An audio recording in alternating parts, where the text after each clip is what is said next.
evening, everyone, and welcome all of you to a very interesting event today about social impact, outcomes, evaluation, and value. This is the third event in the series of four events of Social Venture Forum this term. Social Venture Forum are organized by Sketch and Queen Mary's Social Venture Fund, a pillar of Sketch. And this is the first student-led social impact venture capital fund investing in student-led social venture in the UK. It is supported by the School of Business and Management within Queen Mary. The event today will be run by Stacy, Caitlin, and Amai from Social Venture Fund team and Yatha from Social Impact Unit of Queen Mary. Okay, so if you have chance to join last time with useful knowledge about funding and practical sharing for many young startup and founders, you'd be very interested in how they raise funds for their business. But today we will set light on another brilliant topic, outcomes, evaluation, and value of social impacts. And the theme for the event today is social impacts from different perspectives. It is not only help you to assess the social impact of a business, but also benefit you if you are running your own business in knowing exactly how much you contribute to the society and make the world around you better. So firstly, let me introduce a little bit about special guest speaker today, the Eco Project. They are working on various projects that help to improve the skill and knowledge for people. And may I also introduce a panel of experts from various industries. The first panelist is Carrie-Anne Huelin. She is the director of Violet Claus, a consulting firm company in social impact. And the second one is Fayad.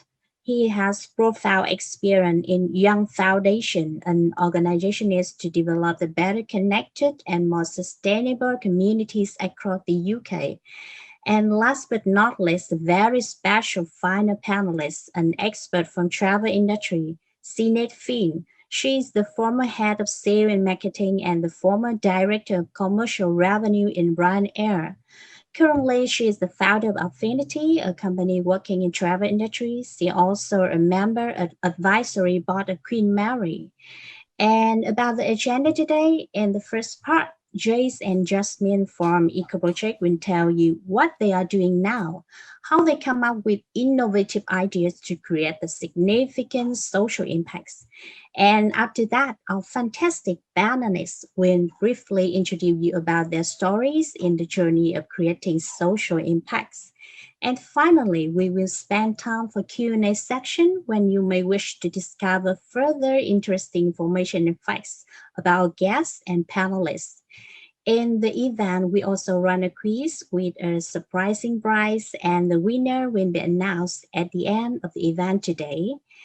And now I'd like to invite Dr. Joanne Zhang, the Director of Social Venture Fund, for a quick word of introduction.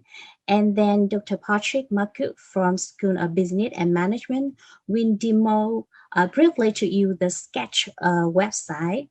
So over to you, Joanne and Patrick. Thanks, Mai. Thank you very much. And what a program you guys put together for today's event. So hi, everybody. Welcome to the third event of the Social Venture Forum series. As Mai mentioned, so Queen Mary Social Venture Fund is the first student-led social venture fund supporting and investing in student-led social ventures enterprises in the UK. So our student investors make 2 investors per year of £15,000. So in June and in December. So the next round's open. If you're looking for fund, please apply. And tonight's event, I should mention specially, is brought to you by our 3 female student investors and student ambassadors from Social Impact Unit. So very exciting. And this is a forum we created to bring people together to discuss and exchange ideas about how to build and scale social enterprise and ventures. And especially we want to hear people from different perspective. What do they think? So we have the pleasure tonight also have Patrick, the director of Social Impact Unit of Sketch Project, joining us. Patrick, would you like to say a few words? Thanks very much, Joanne. I'll be brief. I'm really pleased to welcome you all, and I would just like to thank the student organisers who've done a terrific job in this third of the series in pulling together a programme for us this evening. As Joanne said, one of the aspects of the Sketch project is the social impact unit. So there's a number of things that you're going to hear about this evening, which we do at Queen Mary in terms of student knowledge exchange. So students putting back in to the community in terms of what they're learning at university. So you're going to hear about the Legal Advice Centre that we have, the Queen Mary Legal Advice Centre, the Q Legal, the Q Nomics, the Student Consultancy Project, and the Social Venture Fund that Joanne has just been talking about. These are all fantastic for students, but they're also fantastic for the community. And what we don't know enough about, not just at Queen Mary, but generally in business and management, we don't know enough about the social impact of the activities that we're having on the community. So what we're trying to do through these events is build a community of people who are interested in this area. And it's great to see people on the call from different parts of the community, because we've got students, we've got external partners here, there are academics on the call, there are various members of the Queen Mary community, but also our local business and community partners. And through these events, we want to build an interest in this area, and please do take a look at our website, which has just gone live and will be added to and refined over the next few weeks and months. So that's qmul.ac.uk/sketch.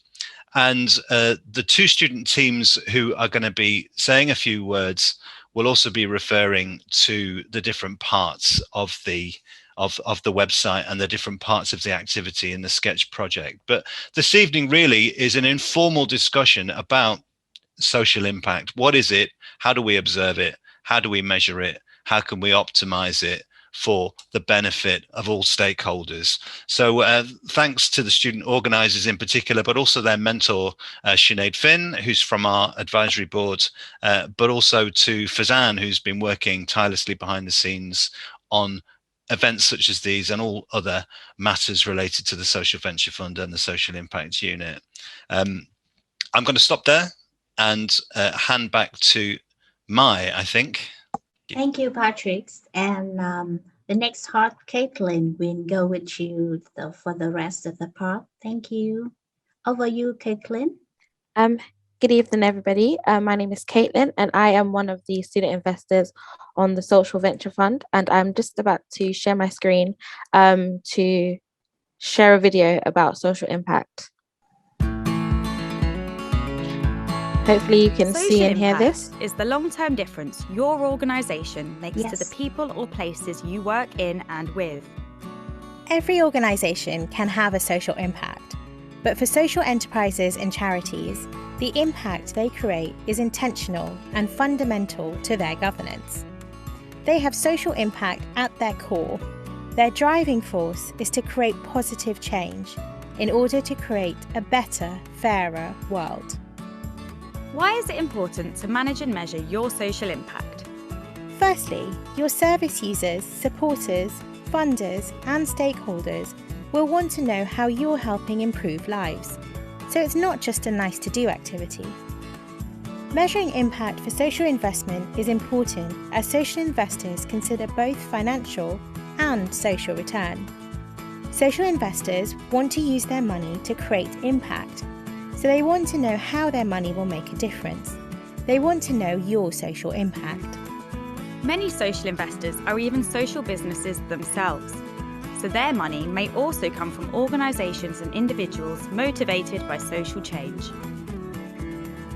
Not only is measuring impact important for social investment, but it's also an essential process to help you to gain focus, clarity and direction. It's not just about managing and measuring your impact, it's about what you do with that information. How will you put the impact you want to create into action? How do you actually measure social impact when there are so many tools, metrics and techniques? A simple framework is plan, do, assess, review. Start by really pinning down the change you want to make. Plan. how to create this desired impact. Use a theory of change to help map this out. Do your impact measurement around your theory of change. Collect the right data with surveys, interviews, and more. Then, assess this data against your key goals. Did your data prove you've done what you wanted to do? Lastly, review your work. What more do you need to do? What needs to change? And how can you share your results effectively to the right audiences? Focus on your goals. Only measure what you and your stakeholders really value. Measure what's central to your mission. There are no numbers without stories, nor stories without numbers. Being able to give real examples alongside numerical data will really help to bring your impact story to life. Remember, managing and measuring social impact isn't just important for social investment. It also helps you look at your whole organisation and continue to improve on your mission. For more information, visit goodfinance.org.uk. So hopefully that gave you all a bit of understanding into social impact and was a good introduction into what we are going to be discussing today. So the first thing that we're going to be discussing essentially is the SBM Consult project.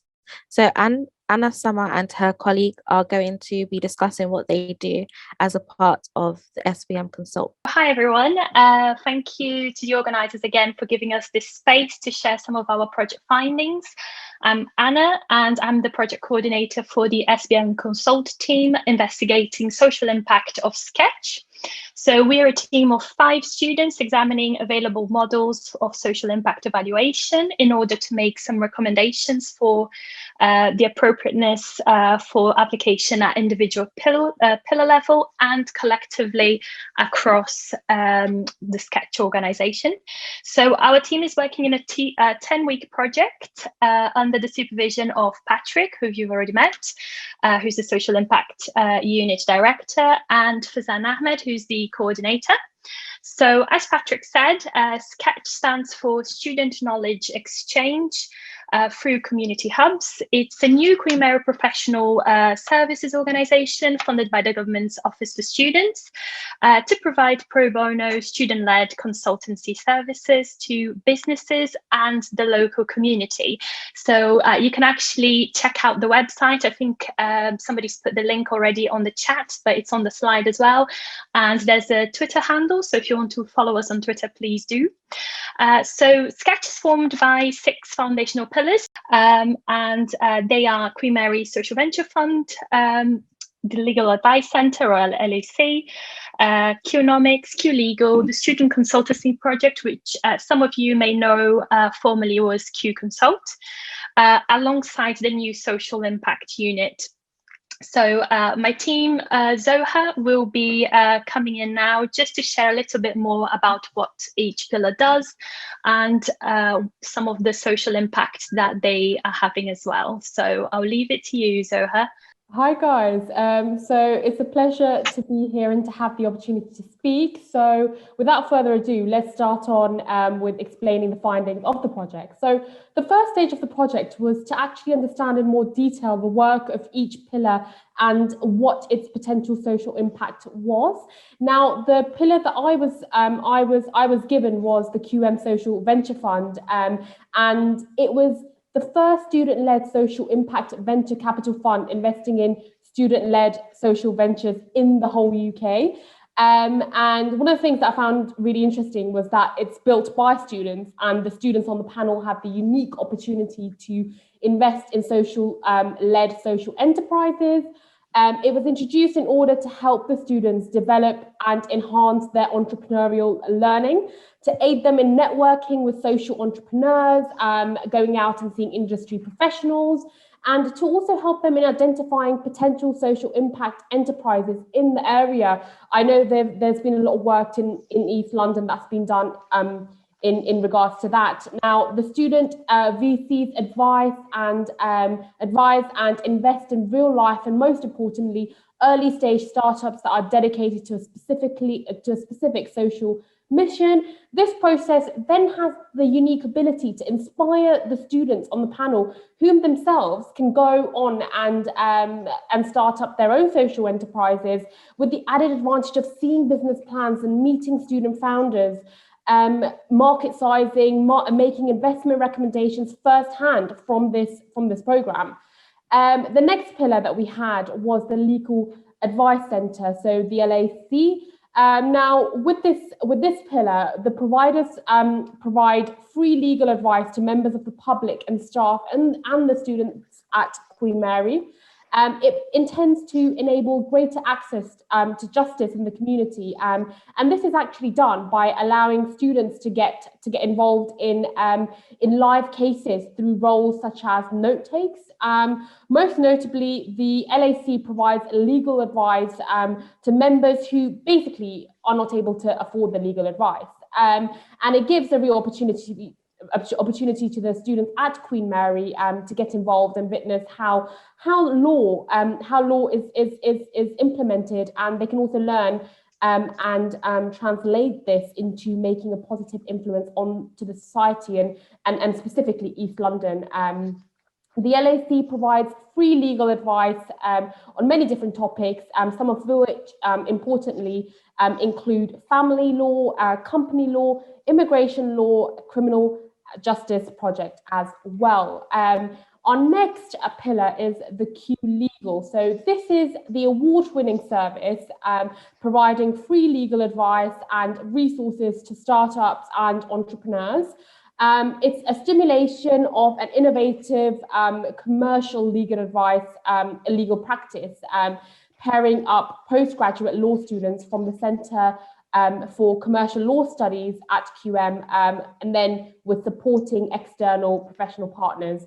And together they work to provide corporate and commercial law pro services to real clients who range from, they could be budding entrepreneurs or startups or they could be community groups, for example. Now we have the current projects for this academic year, which are the legal advisory. So we've got public legal education, and we've also got the Q Legal project, which is an externship. And we've also got the Q Legal consultancy project in addition to that. Now, the latest report evidences that they already evaluate some of the program's outputs and outcomes, such as the number of, so we've got the law clinic cases, we've got the advice letters, workshops organised, the toolkits for example, startup communities, the clients helped as well, clients who attended workshops, and also finally some qualitative client surveys. Then we have our very interesting pillar, Qnomics. So again, this is a student-led venture providing free financial guidance to tech startup companies and entrepreneurs. The free advice is composed of different business sectors, for example, how to comply with the rules and regulations, and how to manage their finance. Qnomics, they have further plans to help the community around them, and they've already done workshops with the Tower Hamlets College called the Brexit Project, and this project taught students at a college to analyse the impact that Brexit will have on businesses, and of course engaging the students into fundamentals of economics as well as politics. So it was really interesting to see both sectors colliding. And then we've got the Student Consultancy Project. Now this is our award-winning programme placing teams of students into mini consultancy projects in businesses and charities, for example. And it's one of my favourite pillars because it gives students the chance to work in multidisciplinary teams solving problems faced by businesses, charities and social enterprises within the UK and also internationally too.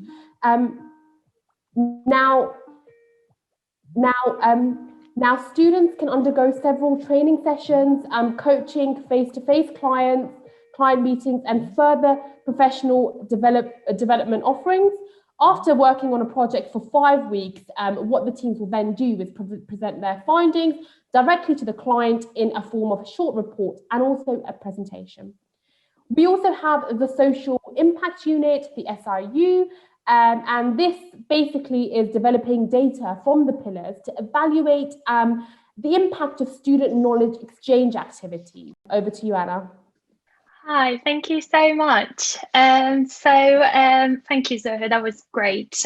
So as you can see, the pillars mostly focus on the impact they have on students. It's quite natural. We are, after all, within an educational setting, and these are all student-led projects, so that's fine. But our aim is really to examine the potential business and local community social impact of the services. So you may be asking, how are we going to do it? So the next phase of the project is to make recommendations for the application of social impact evaluation models for each pillar and collectively across Sketch. 3 different things that we're going to use to make that evaluation. So we are going to use data sets, data frameworks, and methodologies. And it's a necessary approach to connect appropriate data sets and frameworks and methodologies to come up with a really robust system. And actually, I have to thank Carrie-Anne, who you'll meet in a bit in the panel, who was really, really foundational for us to come up with this approach. And she's a brilliant specialist on social impact evaluation. So we've learned a lot from her, actually. So, we're looking at outputs, outcomes, and impacts to each pillar. And we will then align these data sets and frameworks with methodologies. So, but you may be thinking, what are these data sets? So these are research-based financial proxies and non-financial measures that we're going to use for each pillar. Then you get the data frameworks. So these basically, they make sense of the data sets gathered. And one of the most robust ones, and again, I think Carrie-Anne will probably be able to share a little bit more about that one with you, is the National TOMS. So it's the Themes, Outcomes and Measures Framework. And it was first released, I think, in 2017, but there's a new version now. And it aims to provide a minimum reporting standard for measuring social value for private and public organizations. And it's built around 5 themes, 20 different core outcomes and 48 core measures. For us, all this work is really embedded as well within the theory of change, or TOC. And, how and why is this intervention that we're doing? How is this going to lead to change? How are we going to progress to the ultimate solution for these pillars to work and achieve those social impact goals as well? So amongst that, so if we think about the methodologies, which is like the third part, so we're examining more detailed different methodologies. So, they basically offer best practice approaches. So what are people using out there? So some examples that you may have heard of are the logical framework approach, the most significant change, social return on investment is really hot at the moment, and also the social impact assessment. So I hope this has given you a good overview of what we're doing and what we're getting at. Thank you so much. So thank you, Anna and Zoha, for your very in-depth discussion about what you do as part of the SBM Consult. Hopefully you guys have all taken a bit away about who Sketch are and what kind of different things that Sketch do for students and how students can get involved. So if you are a Queen Mary student and you are part of SBM or the university in general, then there's definitely a lot of things for you to get involved with. So next up, we're going to have Jake and Jasmine, who are Queen Mary alumni and were part of the Eco project, to tell us a bit about what they did and how they got involved. So over to you. Yes, hello everyone. Thank you very much, Caitlin. It's great to be here. So Jasmine and I graduated from Queen Mary last year, and after we graduated, we took part in this research project where we created a consultancy report on ECHO, which is a non-profit organisation in East London.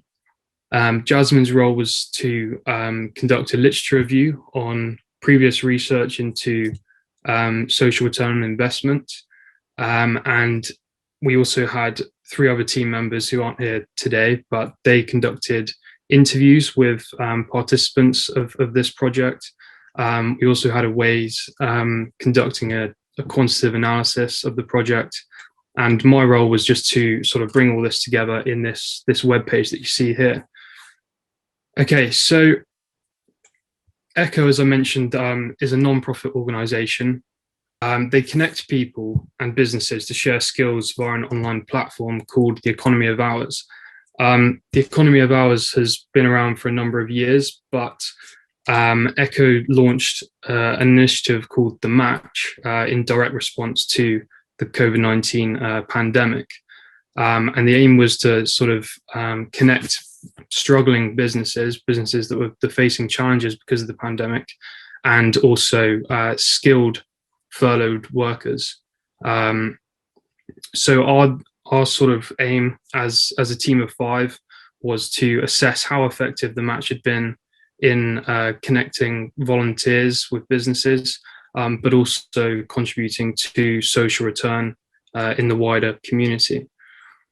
So as I mentioned, this was a number of stages, and we sort of concluded our project by providing recommendations to ECHO for future improvement, but also recommendations for more effective social impact for other non-profit initiatives and smaller projects.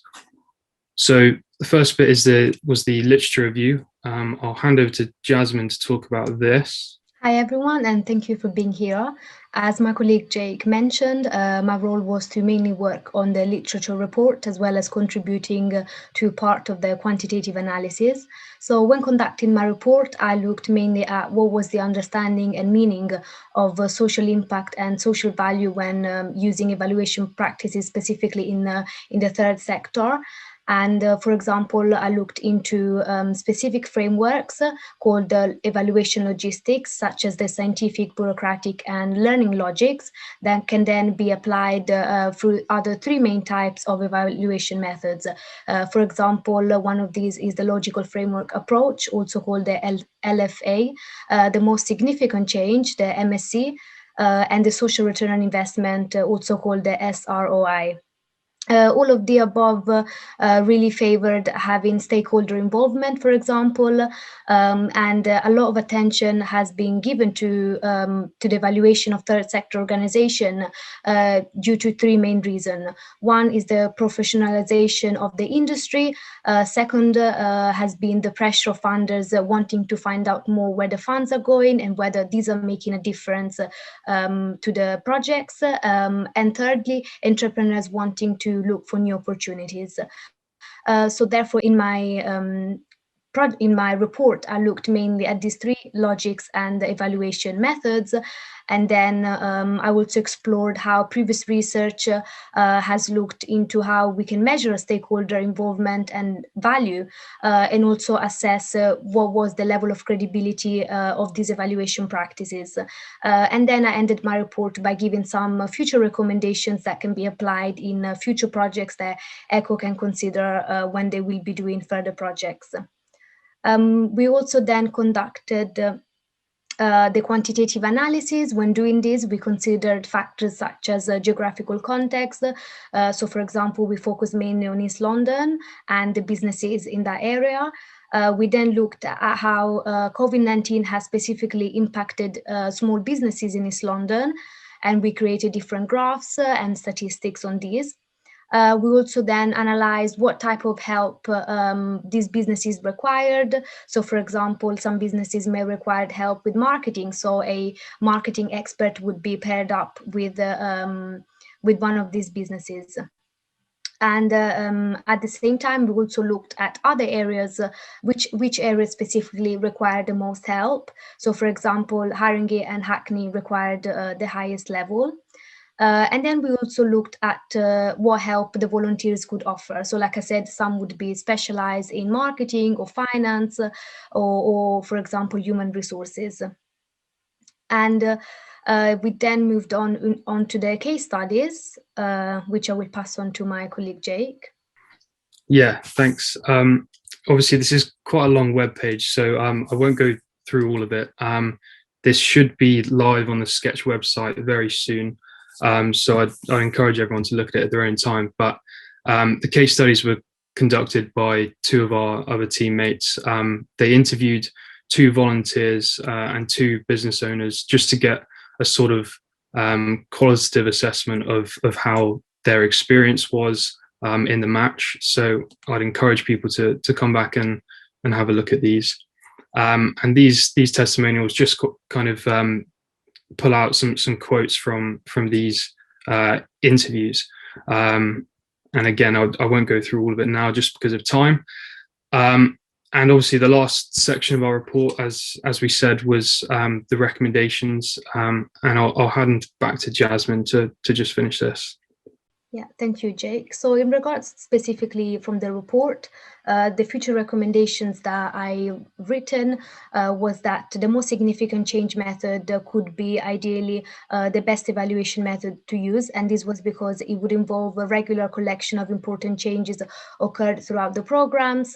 And also because the MSc does not really work with the predefined indicators. And therefore, this is highly adaptable to any organization when they are evaluating.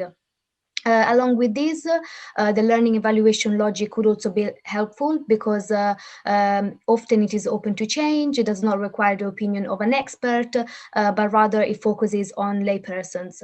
Moreover, in small and local third sector organizations, the number of stakeholders is likely to be lower than in bigger third sector organizations. And therefore, that means that they might not operate in a fast-paced environment. And as a result, this makes it easier to grab key moments that can help the evaluation process. And this is more in line, in fact, with the MSc evaluation methods and the learning evaluation logic. And then in terms of the future recommendation for improvement, as I said, the learning logic and the most significant change, but also the mapping and narrative building, which it's maybe helpful to help individual match journeys. At the same time, this can help to build narratives of the different stages, as well as elements that can match quality. And this could eventually lead to a typology of characteristics that can be either strong, moderate, or weak matches that have been structured. Also, to use scales to measure relationship between partners. This could be useful again to express the strength and the quality of the matches between volunteers and businesses, and also to determine which dominant qualitative storytelling data can be combined with quantitative data. And then we also have, for example, as another recommendation, visual tracking, which is a way to virtually demonstrate the development of relationships in terms of geographical area, but also the ability to build on an anonymized dashboard that can display the different connections made throughout the process, and, for example, how many hours have been dedicated to the different matches. And this is the end of our project. Yeah, great. So again, I'd encourage people to come back and have a look. This is just a few videos on the students that took part in this project and how they found it. And I would just finish by saying I believe Sarah is also on the panel, so you can ask Sarah some questions if she doesn't mind later on in the Q&A. And yeah, thank you very much for listening, everyone. Thank you for that, both of you. It seems like you really learned a lot during the eco project, and it sounds like the work that you got involved in really had an impact to society and to business owners. Just before you guys go, I have a quick question to ask you. For just the same question to both of you, well, what would you say was your key takeaway from taking part in the eco projects? Could be anything you've learned or any skills you've gained. Yeah. Any key takeaway? Sure, yeah. I'll go first. I think in terms of our participation in this project, we all got great value from being part of it. I think our role, as I mentioned, was kind of to give an external view of this initiative, this specific initiative, the match, and look at how successful it was. but also the wider positive social impact that this had. And I think this project that Sarah set up in response to the pandemic came at a really crucial time for a lot of businesses and volunteers. So it was a situation where you had businesses facing challenges that they'd never had to face before.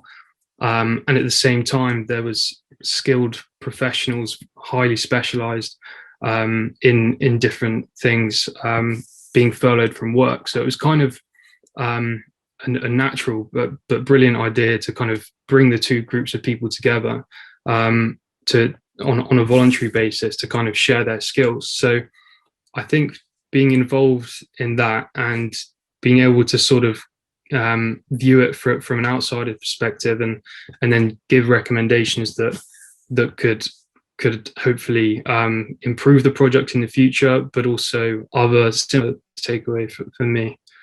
I agree with everything that Jake has mentioned, and I would say, the biggest takeaway from this project is the ability of having contributed to the wider society that we live in. So I believe that it was amazing in that sense. And another key takeaway I would say is the fact that I was able to contribute to like a real life problem that's happening right now. So I'm really happy that my input could really make a change and can really help ECHO in the future, as well as these local businesses that are struggling. So it was amazing that we could use our skills gained from our undergraduate degree to help these businesses and really apply these skills gained in our degree to the real life and the world of work. Thank you both for that. Sounds like you guys have taken a lot away, which is always fantastic. So thank you. So now I'm going to move on to Stacey, who's going to be facilitating our panel discussion. Hi, my name is Stacey Cannell, and I'm part of the Queen Mary Social Venture Fund, and I'll be hosting the questions from the panelists today. So today we have the pleasure to involve our special guest panelists. They will share their view on social impact regarding outcomes, evaluation, and value. They will inform us how businesses and startups measure their outcomes and evaluate social impact, which benefits the society and provide value with the money that we have invested. We'd love to briefly introduce you to our expertise and specialists. So on the first hand, I'll be introducing Carrie Ann, and she'll briefly discuss about herself today. Hi, everybody. I'm Carrie Ann Hewlin. I'm a social value consultant. I have been involved in the world of social value for 15 years of my career, working for a decade in the private sector and having consulted independently across multiple sectors and geographies for the last 5 years. I'm hugely passionate about social value and making social value and impact and the ability to communicate to multiple stakeholders what it is a business achieves beyond making a profit and delivering goods and services.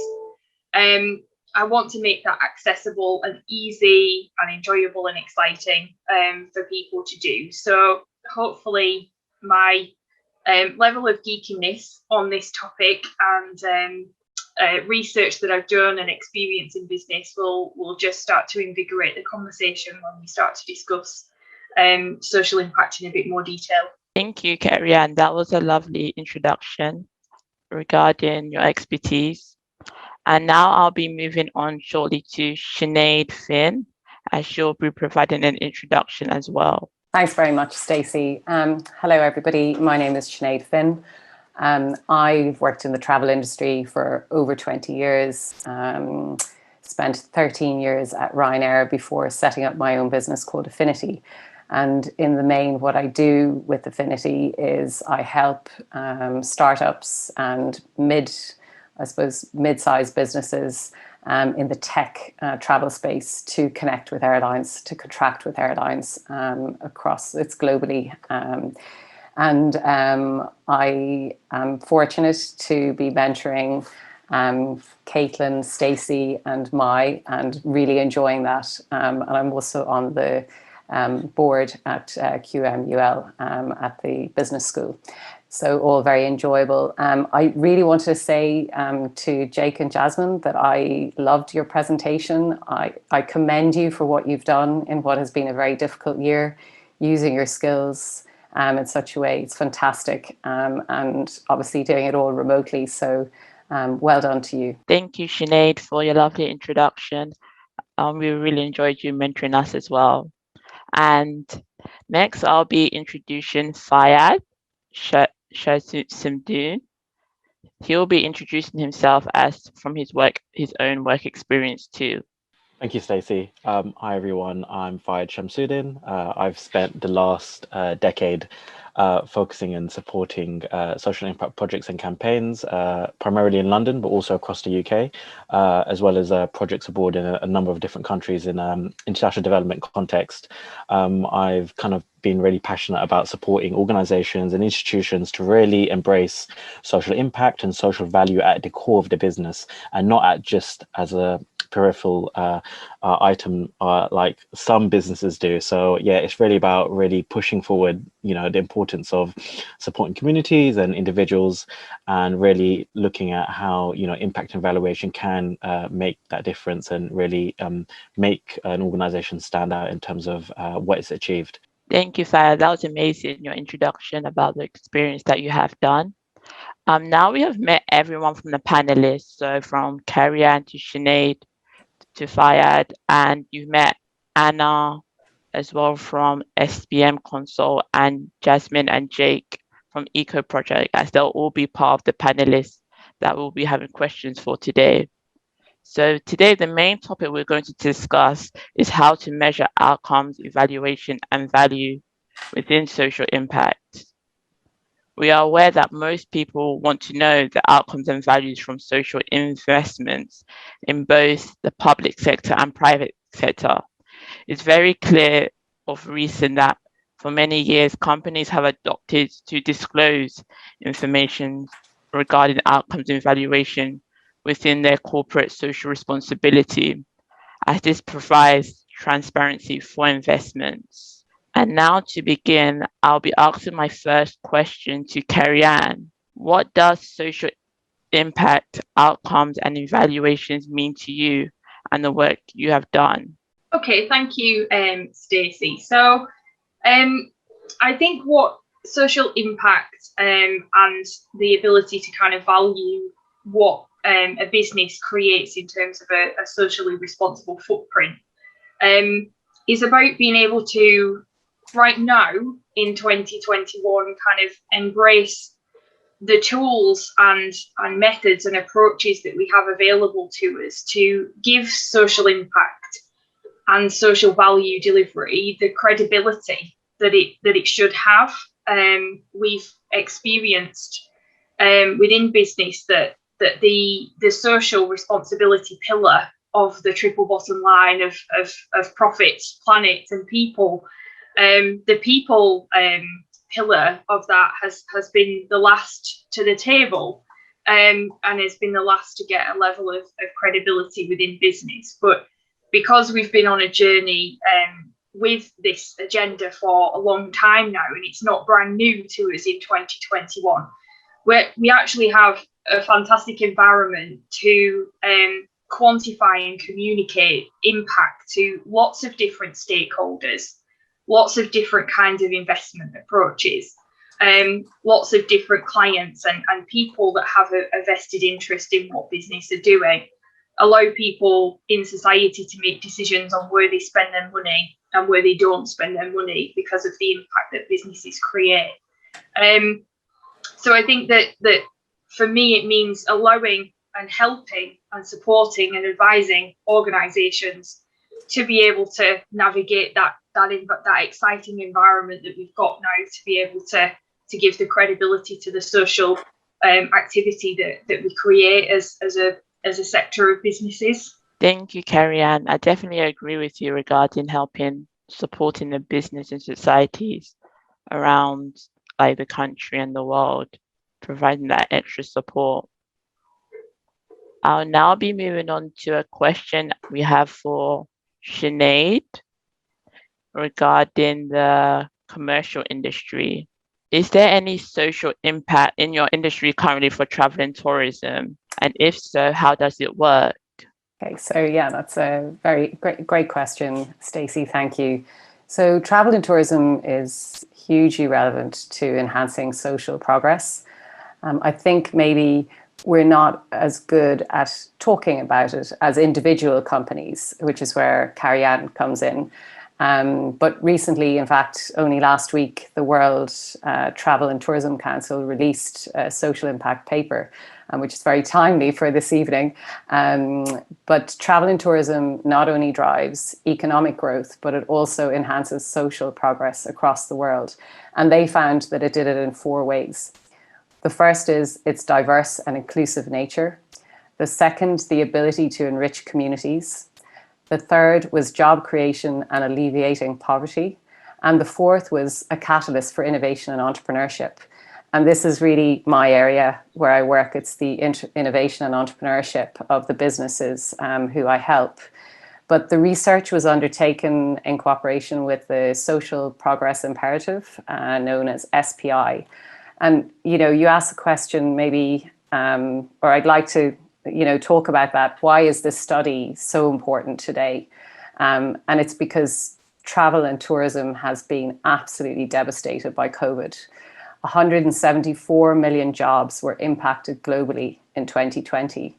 So we're relying on the easing of government restrictions and border controls and the vaccine program in order to make sure that more social impact won't be lost this year and next year. Thank you, Sinead, for that information regarding the travel and tourism, how it's been affected and how it affects globally about regarding social impact, especially with like job creation and the innovation section as well. Bridging from that, I'm actually going to have a question from Fayad because he is in a kind of a different sector, more towards the public sector. So this will be a good link against each other. From your own experience of working on social impact projects and campaigns, why is measuring social impact important in your own opinion?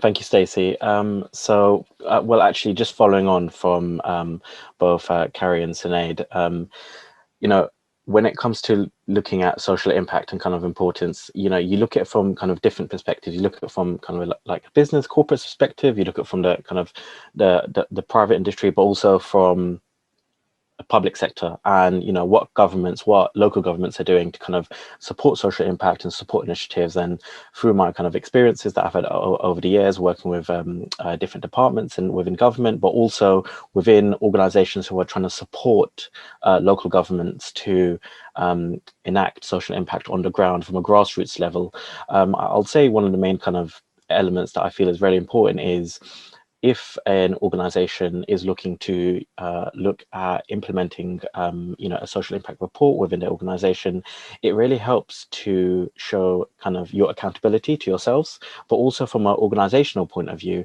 it allows you to kind of shape your vision for the future, because you're actually using this as a means, as a retrospect, to look at actually what have we achieved so far, not only to kind of shout about it to others and let others know, you know what you've, you know, you say what you want to do, but you've actually done it, but also to kind of look at, you know, internally how it's really shaped you as an organization in terms of, you know, what your next steps are in the future. And as we've seen over the last year due to COVID, a lot of organizations have had to pivot in their business to really kind of either support the beneficiaries who rely on them, or effectively change their product or service to kind of meet the demands and needs of people in the current climate that we are in right now.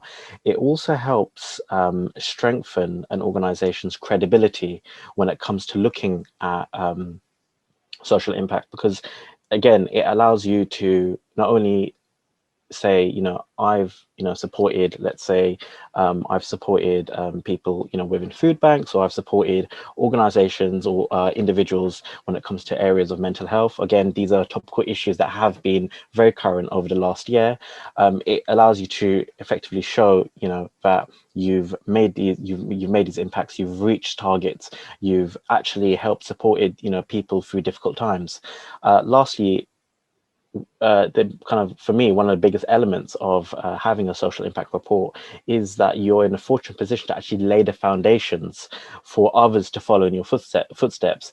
As you know, as it's well versed and known, businesses, you know, have this sort of rivalry and competition between themselves, but generally speaking, amongst social impact ventures and social impact projects and campaigns, there is a large degree of collaboration, and the space is big enough for a lot of players. And essentially, if as an organization you're working to create a social impact report for yourselves, you're actually inspiring others to kind of, you know, see, you know, the work that you've achieved and what you've done, and actually, you know, again, lay the foundations for others to follow in your footsteps. But also, to add to that, it also allows organizations to get more scope when it comes to looking at gaining more investment or looking for funding. Again, there's a number of different funds available from the government that support businesses who have you know, social impact at the core of their business. And you know, again, they are looking for, usually as proof, you know, some sort of report or analysis of the impact you've had. So again, social impact reports and evaluations really do support an organization from, you know, many different levels, whether it be from a level of you know, showing, you know, what you've effectively done, to internal or you know, assessment of, you know, your organization, to again looking at effective ways to hopefully gain, you know, further investment to help scale and grow your business. So yeah. Thank you, Saya. That was amazing, the experience and your own opinion of how what social impact means to you within like different projects and the campaigns that you have done. Bouncing back from that, I would just like to ask Carrie-Anne, what do you consider to be the most important things about social impact and evaluation from what Fayad has mentioned? Thank you again, Stacey. So I think for me, in through my lens that I have of trying to help people navigate this environment to create those really empowering and pivotal social impact reports that take them to where they're aspiring to be as a business. It's about trying to strike a balance between the different types of measurement and impact approaches that are available to them. We're almost a kind of victim of our own success within the sector of social impact, in that over the last decade or longer, the methods that have been developed and the approaches that have been developed to quantify this and create social impact reports have fairly apocalyptic. We have hundreds and hundreds of ways of looking at impact from a qualitative and quantitative point of view.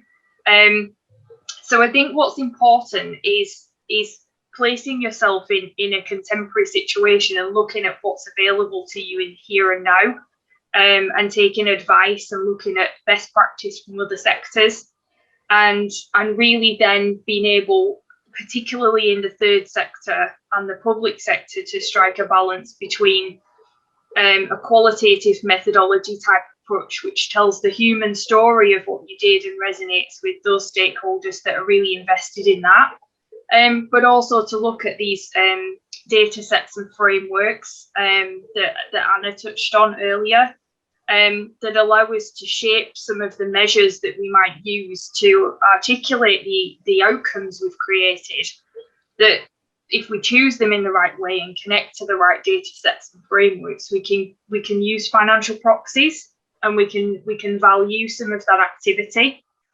So I have a few examples. I think I might touch on a couple of suggestions for the ECHO projects that might bring that to life a little bit more for everybody later in our discussion. But I think it's about doing your homework and doing your research that's massively important to understand how to use the experience and knowledge that's come before you in this agenda, and look at what other sectors have done to be able to create a balance between the qualitative and quantitative message of impact of your activities. It's a really important part of creating a plan for this. Thank you, Carrie Ann. I definitely agree with what you're saying about the importance of the social impact of what to take away from it, rather being the qualitative and quantitative data sets. With that being mentioned, I really enjoyed the Eco project as well. And Sinead, I completely agree with you. So I just wanted to ask a question to Jasmine and Jake. What actually inspired that idea of Eco project? Yeah, hi. I don't know if actually Sarah would like to answer this question herself. I don't know, being the director of ECHO, I think she might be in a better position to answer that, if that's all right, Sarah. Yeah, that's absolutely fine, Jake. I'm happy to answer. Yeah, it's great to be here, and thank you very much, Jasmine and Jake, for your great presentation. And yeah, I could just to say, first of all, very quickly, you know, from the perspective of being an organisation that's benefited from working with Queen Mary and students, yeah, it was a really fantastic experience. And yeah, so I worked with a team of 5 students and Patrick on this project, and the match was a very specific project that ECHO launched in response to COVID-19, as Jake explained. And it was something that we had to do quite quickly without a lot of resourcing. So it was really fantastic to have these students helping us with the social impact measurement in particular, because it's something that we wouldn't have had the resource to do, or the expertise to do within our own team. So it was really great to have the students working on that with us. So yeah, I guess the inspiration for the project, was that what you asked, Stacey? I can't quite remember. Yes, yeah, just the inspiration of the Eco project. So ECHO's existed in East London for about 8 years now, and the idea behind it is really all about sharing skills and expertise. So we connect local residents and small businesses and larger organisations as well to exchange skills and help each other. So ECHO's been doing that for quite some time, really with the inspiration behind it being that we believe that there are lots of skills and expertise within the community, but people don't necessarily always know what's out there or who's out there, or they don't always have a way of connecting. So the ECHO website and digital platform was designed to help to make those connections. And the way that ECHO works is based on a time currency. So you can offer an hour of your time and skills, you earn an ECHO or a credit, and you can then spend that on an hour of somebody else's time and skills. And that kind of time banking system has worked really well to connect lots of people in East London over the last few years. And then the match in particular was something slightly different that we experimented with in response to COVID, where we particularly targeted furloughed professionals, as Jake explained, because we recognised that at that point in the summer, I think it was probably around May or June, I can't quite remember now, there were a huge amount of furloughed people and lots of businesses who really needed support. So we launched that as a kind of slightly different initiative, inspired by the ECHO kind of concept, but very particularly looking to see what we could do around this opportunity of furloughed professionals. So yeah, hopefully that gives you a bit of a flavour of the inspiration behind it. That is fantastic, like the inspiration, how that Eco project has been quite far around, and you've been supporting other business, especially during this climate of COVID-19, and providing that support. I would just kind of like to relay this question back to Carrie Ann, and just with the Eco project being presented, what do you think your opinion could be to measure this kind of social impact? Because I know you mentioned briefly regarding the frameworks and like methodologies. So how could that actually be done?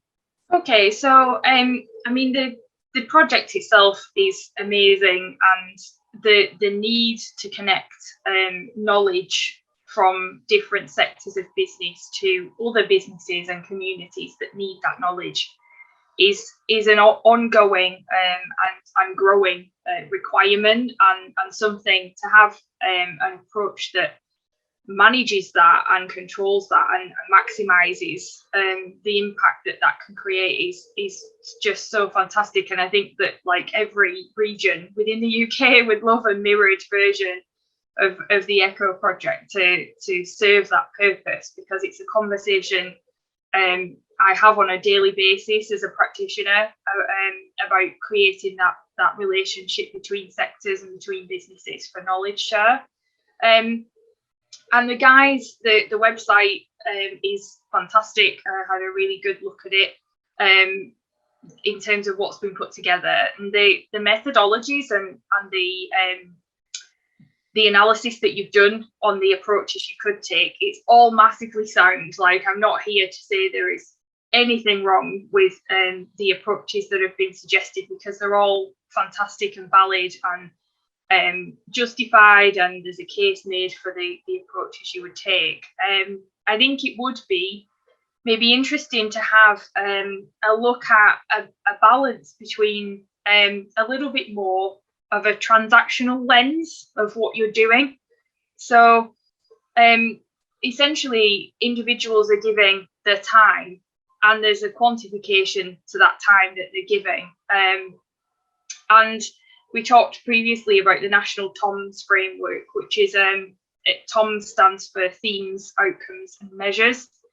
And that's a framework that the National Social Value Task Force created to try and create a consistent framework for people of all sectors to quantify what they were delivering from a social value point of view. And within TOMS, we have measure number 15, which is the provision of expert advice to VCSEs. And that's quantified at about £96 an hour. So for every hour of expert advice that's given from private or public sector over to VCSEs, or from VCSE to VCSE as well, you can quantify that as well. And it creates an economic and fiscal picture of what the value of that volunteering and knowledge share is. It doesn't tell anybody what it means to the individual sharing that information or the individual receiving that information, but it tells us what the accepted value is of that transactional occurrence of time being given. And that's just one example. There are maybe a couple of others in there in terms of a framework that we could potentially apply to the work that's happening. And as well as that, we have a social value bank, which is another data set / framework that sits within the housing sector of all places. So the social housing and housing sector developed a social value calculator with Symmetrica Jacobs. And that is very social and well-being outcome focused. So that system tells you a little bit more about what was the impact on the individual. So it's looking the other way. It's saying, was the individual more confident, less isolated, had less mental health challenges because of the interaction that you did, maybe didn't make that GP appointment they were going to make because of a struggle they were having because they did start to build a relationship with somebody else, and it made them feel better about a challenge that they had. So the social value bank, because it's been connected to social housing so intrinsically, is a little bit more human focused. It's a little bit more about the people and the impact. So we have 2 Social Value UK accredited, free to use frameworks in TOMS and the Hack Social Value Calculator that could give you, from a very simple measure that you have of the time spent from that volunteering, and that could give you 2 perspectives of impact: the economic and fiscal impact of the transactional time and the social and well-being impact of what that time did and meant for that person who received the time. So that's a worked example, very quickly and very knee-jerk from me, to try and say that, you know, the messaging about balancing a qualitative and quantitative approach. The qualitative stuff you have nailed, like the human stories, the case studies, the testimonials, the general sense of heartwarmingness from the piece of work that you've done. You can just wrap around some of the learning from some other sectors and some other best practice that's there, that's really easily accessible to you. and you can get advice and guidance and information on that in terms of how to wrap it around your existing model to see if it works. Thank you, Carrie, and with the detail. I loved about the social value bank and the different frameworks that can use from like the past, like SWOTs, and how this can even be applied using different sectors and different industries from public to private, and building that knowledge that could be possibly applied to eco projects. And I just wanted to bounce off that to ask Sinead, if from Carrie Ann's story, what do you think can this be applied to the commercial industry to measure social impact too, such as like the frameworks or like social bank or any different type of aspects? Yeah, so I mean, hearing what Carrie Ann does is fascinating, Stacey. It's interesting. If I go back to my Ryanair days, I think it's probably the most relevant in a way. That, you know, companies are very challenged because they're very focused on making money in order to succeed. But the social impact story which they have to tell is often fantastic, but not really promoted. And I think, Fayad, you've touched on that a little bit, is, you know, most companies, public or private, have a really good story to tell, and maybe they're not very good at telling it. And it was interesting that there were some things that we did naturally at Ryanair, which took us a while to actually promote those, because you're so busy, you know, talking about fares and customers, etc., and so forth. So some of those would be, for example, the fact that Ryanair flew to secondary airports.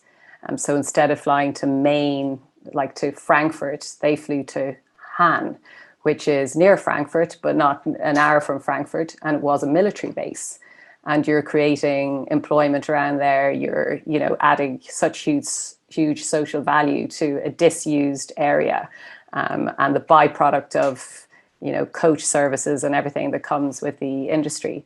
And then if we move on to the charitable side, you know, there was always a charity that Ryanair pushed each year. And on top of that, then, if you look at the environmental impact, which obviously is very relevant, Ryanair was using aircraft that were 2.5 years old, and that was no more than 2.5 years old, the fleet type. And we actually looked at getting winglets in order to save energy.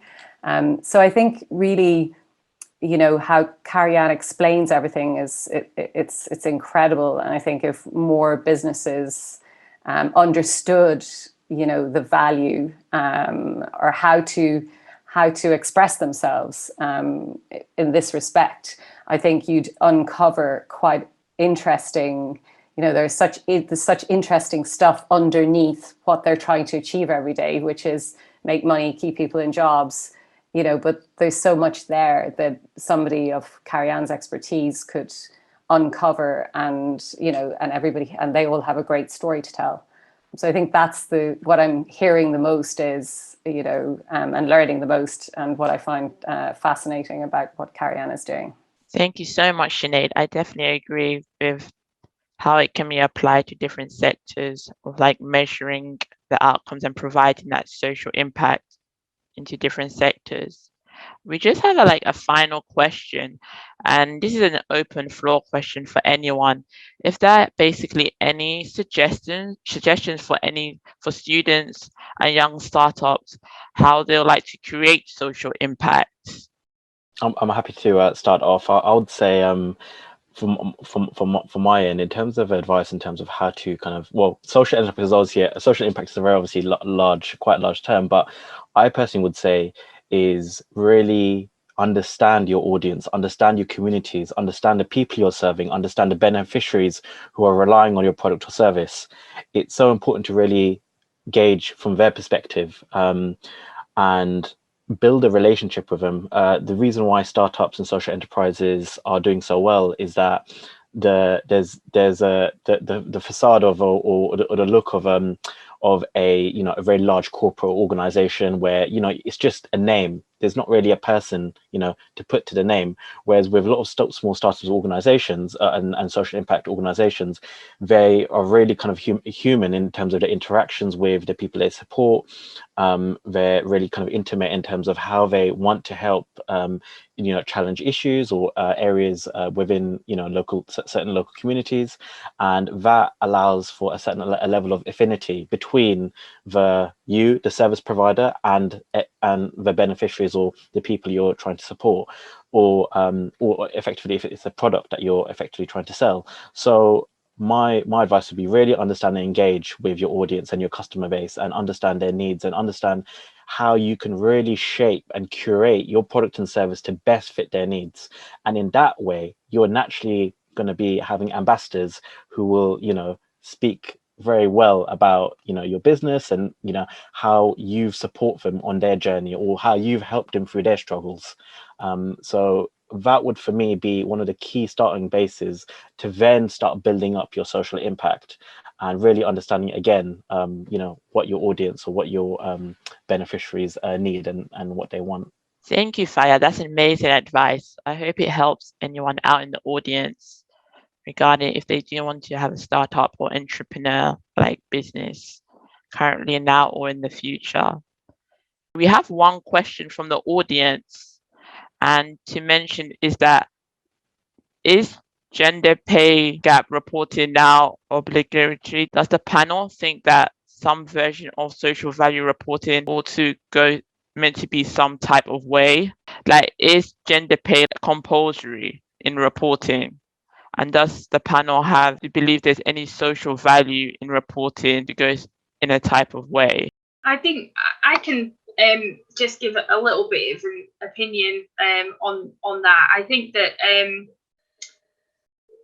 we are on a journey to social value reporting in terms of accounting for your social value or social impact as a business being mandated.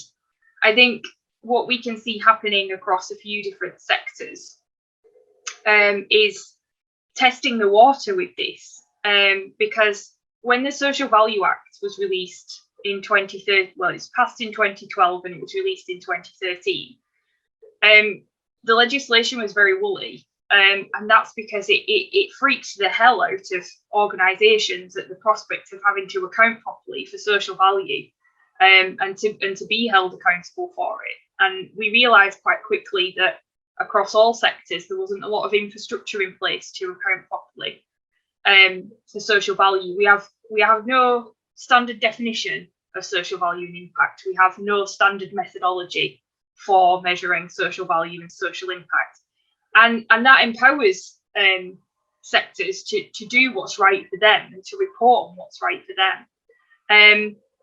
And so we are on a journey to it being mandated, but what we need is a tipping point of maturity across the public and private and third sector on this agenda before it's viable to make it mandatory. And so it doesn't actually put people off and give people fear around social value and social impact. So the new procurement policy note that we have that applies to central government, PPN 0620, has made it mandatory for central government procurement teams to account for the social value that their investment creates. And that's the first step that we've seen of something in writing that's mandatory for a certain part of a certain sector. So we're at the beginning of that as a journey. I think if we're having this conversation in another 3 years, we might be a little bit closer. And I think that the more we all do collectively on this agenda, the closer and sooner we'll get to a point where it is mandated as it should be. Thank you, Carrie-Anne. So it's clear to see that it's a gradual process that will take step by step for the future. And now we have another question from the audience too, and this is regarding about how can we attempt to transfer knowledge of UK social impact framework to help other countries that can be measured too? This is an open floor to the panel as well. I can go if no one else wants to go. So what we have is the UK is looked on at being quite mature on this front, but we're also quite inward looking and insular about our UK-based social impact and measures that suit us. What's starting to happen is that we're getting consistency through things like the Sustainable Development Goals. So we find that we have a fragmented environment for impact measurement outside of the UK, internationally and globally as well. But we do have some consistency with things like the Sustainable Development Goals. So different countries and regions of countries are mapping some of the fragmented impact measurement environment to the SDGs, so we can give comparable reports between countries and continents. So I think that it is about connecting more to academia. Academia has a more global reach and audience than public and private sector business do in the UK. And we do need to do more about showing and sharing what's happening here to help it happen elsewhere. But the key is understanding what about our approach is universal and transferable and what is unique to us here in the UK. We are good at it in pockets here, but that's not to say that's immediately transferable elsewhere. So it needs research, it needs innovative ideas, it needs passionate people to start to spread the message and to find synergies and common ground so we can collaborate a little bit more globally. We've also got the World Business Council for Sustainable Development, which is an organisation that is growing its impact across global footprint. So that's a good organisation to look to. They have developed up something called the Reporting Exchange. And the Reporting Exchange is a repository for methods and indicators, a way of looking at impact, but it's very environmental focused rather than social or economic focused. So we're on a journey with that, and it's a little bit the responsibility of the people on groups like this and discussions like this to try and create some synergies and share learning and look at what's applicable elsewhere. So it is possible for us to apply it, but we can't just do it in silos. We need to do it collectively. This is great news. Thank you, Carrie-Anne, as further research and academia will probably help and support with innovations of how to maybe possibly measure impact, social impact all over the world for the future. Thank you everyone who attended today on our panel discussion, from Sinead to Carrie-Anne to Fayad, Jake and Jasmine, and from Anna and Sarah from Eco Project as well, and the Consult team and Sketch for all your support. I'll just finish off, if you don't mind, everybody, just thanking you all for coming. There'll be another event in 2 weeks' time, and we're going to be maintaining this Thursday evening fortnightly slot roughly over the next few weeks and months as part of the Sketch project. Like we said, we're trying to build a community of people interested in this area, and the more we can continue to engage with one another and exchange views, the better for the future. So thank you very much indeed, and thank you for your support.